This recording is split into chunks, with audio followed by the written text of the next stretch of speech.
तीर्थ यात्रा दौरान खुद की थाली और ग्लास। मुंबई के मलाड के श्री जगवल्लभ पार्श्वनाथ दादा के शताब्दी वर्ष के महोत्सव में कार्यकर्ताओं ने अद्भुत सेवा देकर 4 चांद लगा दिए और कार्यकर्ताओं के इस अद्भुत कार्य की अनुमोदना के निमित्त से श्री अंतरिक्ष जी पार्श्वनाथ तीर्थ की यात्रा करवाने का निर्णय लिया गया और तारीख 28 दिसंबर 2023 से यात्रा प्रारंभ होकर तारीख 1 जनवरी 2024 को यात्रा संपन्न हुई, जिसमें लगभग 1100 कार्यकर्ता जुड़े थे। श्री अंतरिक्ष जी तीर्थ की इस अद्भुत यात्रा की एक विशेषता थी, सभी कार्यकर्ताओं को अपने साथ खुद के घर से थाली, कटोरी, ग्लास आदि लेकर आना था। यानी कि पूरी यात्रा के दौरान खुद की थाली कटोरी में भोजन करना, खुद के ग्लास में पानी पीना और खुद को ही वो थाली कटोरी धोकर साफ करके अपने पास रखनी।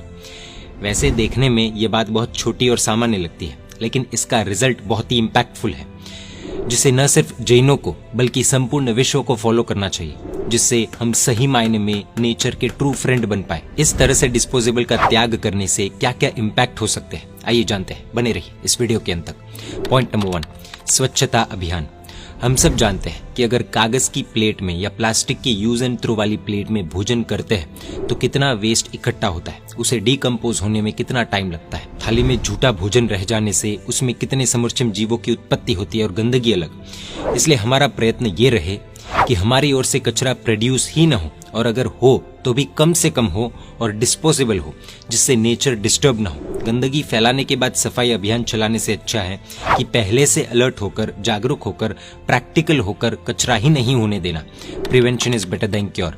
हमें जानकर आश्चर्य होगा कि आज के समय में दुनिया में लगभग 50% जितना प्लास्टिक सिर्फ 1 टाइम यूज के लिए मैन्युफैक्चर किया जाता है। जैसे दुनिया भर में हर 1 मिनट में 10 लाख जितनी प्लास्टिक बॉटल्स बेची जाती है, जिसके यूज के बाद सालों साल तक ऐसी ही वो पड़ी रहती है और पर्यावरण को भारी नुकसान पहुंचाती है। इतना ही नहीं, आज के समय में 5 ट्रिलियन से भी अधिक वेस्ट प्लास्टिक के पार्टिकल्स समुद्र में पाए गए हैं, जो कि एक्वाटिक एनिमल्स के लिए बेहद खतरनाक और जानलेवा भी साबित हो सकते हैं। भगवान महावीर ने संयम के आचार स्वरूप अष्टप्रवचन माता का पालन बताया, जिसमें पारिष्टपनिका समिति की बात आती है, जिसका अर्थ है कि हमारी ओर से जितना वेस्टेज प्रोड्यूस होता है वो आवश्यक कार्य के बाद होना चाहिए। यानी कि जिस कार्य के बिना हमें चलने वाला ना हो, ऐसा कार्य करने के बाद जो वेस्टेज होता है वो वेस्टेज कम से कम होना चाहिए। वो वेस्टेज डिस्पोजेबल हो, ऐसा होना चाहिए और उसे अच्छी तरह से डिस्पोज करना चाहिए। इस आचार का पालन यदि संपूर्ण वर्ल्ड अपनी अपनी भूमिका अनुसार करना शुरू कर दे तो ग्लोबल वार्मिंग, पोल्यूशन एक्सेट्रा का प्रॉब्लम सॉल्व हो सकता है। Point number 2, natural resources. जितना हम यूज एंड थ्रो कल्चर का यूज करते हैं या ज्यादा कंज्यूम करते हैं, उतने रिसोर्सेज ज्यादा वेस्ट होते हैं। जर्मनी में कई जगहों पर होटल में खाना झूठा छोड़ा तो फाइन है, और भारत के एक बड़े उद्योगपति को झूठा छोड़ने पर फाइन भी भरना पड़ा था और उन्हें कहा गया था कि पैसे भले ही आपके हैं, लेकिन रिसोर्सेज वो सभी के हैं। रिसोर्सेज के प्रति ऐसा अलर्टनेस संपूर्ण विश्व में होना चाहिए, और जैन धर्म में एवं प्राचीन भारतीय संस्कृति में भी एफिशिएंट लाइफस्टाइल की ही बात आती है। फर्क सिर्फ इतना है कि दुनिया इको फ्रेंडली बोलती है, हम जैना बोलते हैं। 5 दिन की यात्रा, 1100 लोग, दिन में 3 बार सर्विंग का एवरेज ले तो लगभग 16,500 प्लेट्स, 16,500 ग्लासेस एक्स्ट्रा। सोचकर देखिए कि 1100 लोगों ने खुद की प्लेट में खाना खाया तो कागज आदि की कितनी प्लेट्स, प्लास्टिक के ग्लासेस एक्सेट्रा वेस्ट होने से बच गए। और प्लास्टिक की प्लेट कोई भक्ति का सिंबल नहीं होता, लेकिन खुद की थाली, कटोरी, ग्लास यूज करना ये अवेयरनेस का जरूर सिंबल होता है। इसलिए बहुत जल्द हमें बदलाव अपना लेना चाहिए, ऐसा लगता है। पॉइंट नंबर 3, डिसिप्लिन अथवा मैनर्स। ज्ञानी जन कहते हैं कि हमारा काम हमें स्वयं करने की और सेल्फ सस्टेन्ड बनने की कोशिश करनी चाहिए। इधर उधर कचरा करने से या फिर फेंकने से हमारे डिसिप्लिन और मैनर्स पर भी बहुत बुरा असर पड़ता है। इसका हमारे विवेक पर भी बहुत बड़ा इम्पैक्ट पड़ता है, जिसे हमें अवॉइड करना चाहिए। खुद की थाली होगी और खुद को धोनी पड़ेगी तो व्यक्ति 2 या 3 बार सोचकर उतना ही भोजन थाली में लेगा जितना वो खा सकता है। इससे भोजन फेंकने की जो बुरी आदत होती है वो दूर हो जाएगी। और खुद की थाली धोने में शर्म कैसी, जब अमीर से अमीर व्यक्ति खुद की थाली धोएगा तो नम्रता के गुण भी आएंगे। अगर कोई अमीर व्यक्ति अथवा प्रतिष्ठित व्यक्ति अथवा ऊंचे पद पर रहे व्यक्ति सामान्य कार्य करे, रूटीन वाले कार्य करे, तो सब चारों तरफ से तारीफ ही करते हैं। इससे उनकी प्रतिष्ठा और अधिक बढ़ जाती है, और तो और सामान्य प्रजा भी उन्हें फॉलो करने लगती है। Point number 4, reduces the threat to the environment. कागज आदि की प्लेट्स वैसे तो डीकम्पोजेबल होती है और लगभग 1 या 2 महीने में डीकम्पोज हो जाती है, लेकिन अगर उन्हें प्लास्टिक की थैलियों में या फिर गार्बेज बैग्स आदि में भरकर फेंका जाए, जो कि नॉर्मली होता है, तो वे लैंडफिल्स में जमा हो जाती है और जब तक उन्हें सही तरीके से डंप न किया जाए तब तक वो उसी स्थिति में पड़ी रहती है, जिससे पर्यावरण को बहुत नुकसान पहुंचता है। और कितने लोग सही तरीके से डंप करते हैं वो वास्तविकता सभी को पता है। आजकल तो अधिकांश पेपर प्लेट्स पर वैक्स या फिर एल्यूमिनियम फॉइल से कोट किया जाता है, जिससे वे पानी के कारण खराब न हो और वे अपीलिंग यानी कि सुंदर और आकर्षक लगे। लेकिन मात्र कुछ देर की सुंदरता के कारण पर्यावरण को लंबे समय का नुकसान उठाना पड़ता है, क्योंकि वैक्स या एल्यूमिनियम कोटेड पेपर प्लेट्स को डिकम्पोज होने में लगभग 1 साल से भी ज्यादा समय लग जाता है। और ये वेस्ट पेपर प्लेट्स डिकम्पोज होते समय भारी मात्रा में हार्मफुल केमिकल्स भी छोड़ती है, जिससे न सिर्फ पर्यावरण को बल्कि अन्य लिविंग ऑर्गेनिजम्स को भी नुकसान पहुंचता है। इतना ही नहीं, कागज आदि की प्लेट्स की मैन्युफैक्चरिंग के दौरान ब्लीच केमिकल्स जैसे कि क्लोरीन आदि बहुत अधिक मात्रा में यूज किए जाते हैं। और यदि ये केमिकल्स मिट्टी, पानी आदि में मिलाए जाते हैं या यदि ये केमिकल्स सांस यानी कि श्वास लेने के थ्रू, ब्रीथिंग के थ्रू हमारे कांटेक्ट में आते हैं तो इससे कैंसर, जी हाँ कैंसर आदि जैसी कई भयानक बीमारियां हो सकती हैं। और ये केमिकल्स हमारे रिप्रोडक्टिव और इम्यून सिस्टम पर भी बहुत बुरा असर कर सकते हैं। इस स्थिति में यदि खुद की थाली, खुद की कटोरी इत्यादि हो तो डिकम्पोज या फिर पर्यावरण को नुकसान पहुंचने की कोई चिंता ही नहीं रहती, क्योंकि हमारे पास रीयूजेबल प्लेट्स रहती है जो सालों साल तक खराब नहीं होती है। यहाँ पर अगर जैन धर्म की दृष्टि से भी देखें तो कागज आदि की प्लेट्स में जूठा खाना रह जाने के कारण उनमें फंगस यानी कि अनंतकाय उत्पन्न हो जाती है, जिससे वेस्ट प्लेट्स का डिकम्पोजिशन का प्रोसेस काफी स्लो हो जाता है और अनंतकाय की उत्पत्ति होने से हम घोर पाप के भागी बन जाते हैं। पेपर के प्लेट्स कोई धोकर पानी पीता नहीं है, स्टील की खुद की प्लेट हो तो धोकर पिएंगे। ऐसे में यदि खुद की थाली, कटोरी, ग्लास इत्यादि हो तो थाली धोकर पीने से पुण्य भी मिलता है और हम अनावश्यक बड़े पाप से भी बच सकते हैं। आज भी कई आयम्बिल खाता में थाली, ग्लास, कटोरी की व्यवस्था होती है, लेकिन तपस्वी खुद के घर से थाली, कटोरी, ग्लास आदि लेकर आते हैं और आयम्बिल का भोजन ग्रहण करने के पश्चात धोकर पीकर जाते भी हैं। इससे किसी की भी प्रतिष्ठा कम नहीं होती है। Point number 5, eco friendly system. हमें उन चीजों का उपयोग कम से कम करना चाहिए जो एनवायरनमेंट को प्रदूषित करती है। Green house gas production, carbon footprints आदि के प्रॉब्लम से संपूर्ण विश्व गुजर रहा है, जिससे एट द एंड हमें ही तकलीफ होनी है। एनवायरनमेंट को कौन सी अनावश्यक चीजें ज्यादा हार्म करती है वो खोजकर एवं उनके बारे में सोचकर उनका त्याग करने की कोशिश हम कर सकते हैं, अगर विश्व को ड्रास्टिक क्लाइमेट चेंज से हमें बचाना है तो। इसमें प्लास्टिक अथवा पेपर प्लेट्स का भी कंट्रीब्यूशन होना ही है और जैना का पालन भी असंभव हो जाता है। इसलिए छरीपालित संघ, तीर्थ यात्रा आदि में इस इनिशिएटिव को अगर हम अपना ले तो जैना पालन का भी पुण्य मिलेगा, संघ का पैसा भी बचेगा, साथ ही ये इको फ्रेंडली भी है। Point number 6, cost efficient. यदि हम एवरेज ले तो एक टाइम की पेपर प्लेट, बाउल और ग्लास का प्राइस हुआ लगभग 5 रुपए।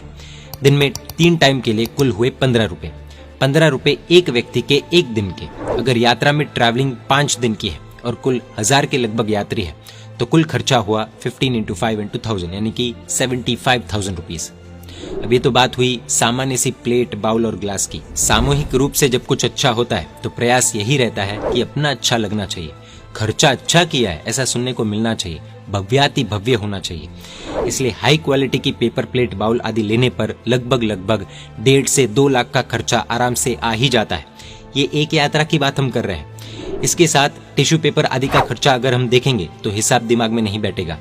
फिलहाल इतना समझ सकते हैं कि 1.5 से 2 लाख रुपए आराम से बच सकते हैं अगर 1000 यात्री खुद के घर से प्लेट, बाउल और ग्लास लेकर आए तो।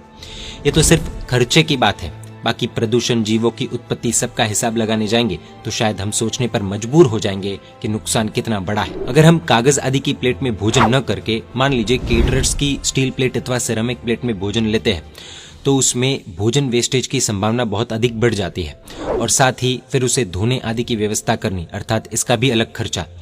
खुद धोकर पीने में भोजन भी वेस्ट नहीं होता और उतने पैसे भी बच सकते हैं। Point number 7, reduces the danger to human health. कुछ प्लास्टिक समय के साथ डिकम्पोज हो जाते हैं और कुछ प्लास्टिक को डिकम्पोज होने में कई वर्षों का समय लग जाता है, जिसके दौरान वे माइक्रो प्लास्टिक यानी कि इतने छोटे प्लास्टिक के पार्टिकल्स जिन्हें हम अपनी आंखों से देख नहीं पाए वैसे माइक्रो प्लास्टिक में वे बदल जाते हैं। ये हम माइक्रो प्लास्टिक्स हमारे दैनिक रूटीन में काम आने वाली वस्तुओं में भी पाए जाते हैं। नीदरलैंड के रिसर्चर्स ने 22 लोगों के ब्लड सैंपल्स को एग्जामिन किया, जिसमें से 17 लोगों के खून में उन्हें प्लास्टिक प्राप्त हुआ। एक स्टडी के द्वारा ये बात पता चली है कि हर व्यक्ति प्रति सप्ताह यानी कि वीक में 5 ग्राम जितना माइक्रो प्लास्टिक यानी कि एक क्रेडिट कार्ड का जितना वजन होता है उतना प्लास्टिक कंज्यूम कर लेता है। एक और रिसर्च में ये बात पता चली है कि पैक्ड प्लास्टिक वाटर बॉटल्स में 90% नैनो प्लास्टिक और 10% माइक्रो प्लास्टिक पाया गया है। बड़े दुख की बात है कि स्टेटस के चक्कर में शादियों में तो प्लास्टिक वाटर बॉटल्स ही सर्व की जाती है। छाना हुआ पानी तो बहुत दुर्लभ होता जा रहा है, उकाला हुआ पानी तो बहुत दूर की बात रही। अब तो धार्मिक कार्यक्रमों में भी ये बॉटल्स घुस गई है। कुछ बोलो तो लोगों के कान खड़े हो जाते हैं। सुलझी हुई हमारी कम्युनिटी पूरी तरह से उलझ गई है। क्षमा चाहते हैं, लेकिन ये वास्तविकता है। पानी पर हम पैसे बर्बाद कर रहे हैं, इससे बड़ी मूर्खता और क्या हो सकती है? सोचने जैसा है। जब ये माइक्रो प्लास्टिक हमारे शरीर में जाता है तब ये हमारे स्वास्थ्य के लिए बहुत नुकसानदायक साबित हो सकता है। शरीर में माइक्रो प्लास्टिक जाने से फर्टिलिटी रेट कम होता है और कैंसर जैसा भयानक रोग भी होने की संभावना पैदा हो जाती है। अगर हम प्लास्टिक बॉटल्स के माध्यम से साधर्मिक भक्ति करते हैं और परिणाम में अगर ये बीमारियां आती है तो क्या वो भक्ति है या और कुछ? सोचने जैसा है। हमारे स्वास्थ्य के एंगल से यदि हम विचार करें तो खुद की थाली, खुद की बोतल, खुद की कटोरी इत्यादि होने से हम अपने स्वास्थ्य की बेहतर तरीके से सुरक्षा कर पाएंगे। Point number 8, spirituality.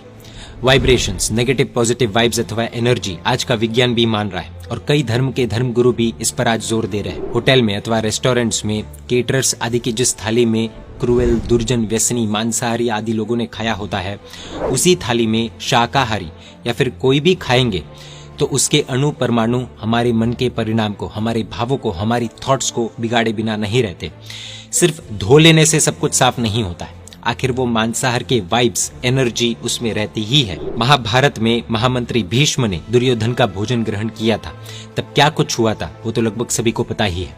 भोजन का असर होता है तो भोजन जिस थाली में किया हुआ हो उसका भी असर होता ही है। इसलिए केटरर्स की स्टील अथवा सेरामिक प्लेट्स नहीं यूज करने में ही फायदा है। हम दूसरों की इस्तेमाल की हुई चड्डी अथवा बनियान नहीं पहनते तो दूसरों की खाई हुई प्लेट्स में, दूसरों द्वारा मुंह में डाली गई स्पून में हम कैसे खाना खा सकते हैं? प्लीज नोट, इसमें कोई भेदभाव वाली बात नहीं है। This is all about hygiene और ये तो सबको ही फॉलो करना चाहिए, वो भी बेझिझक। इसका अधिकार भी सबको है।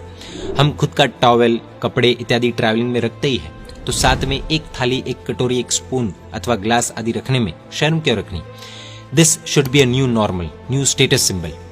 मलाड के इन कार्यकर्ताओं की इस सराहनीय पहल की जितनी अनुमोदना की जाए उतनी कम है। खुद की थाली, खुद का ग्लास, फायदा भी होगा और बढ़ेगा क्लास।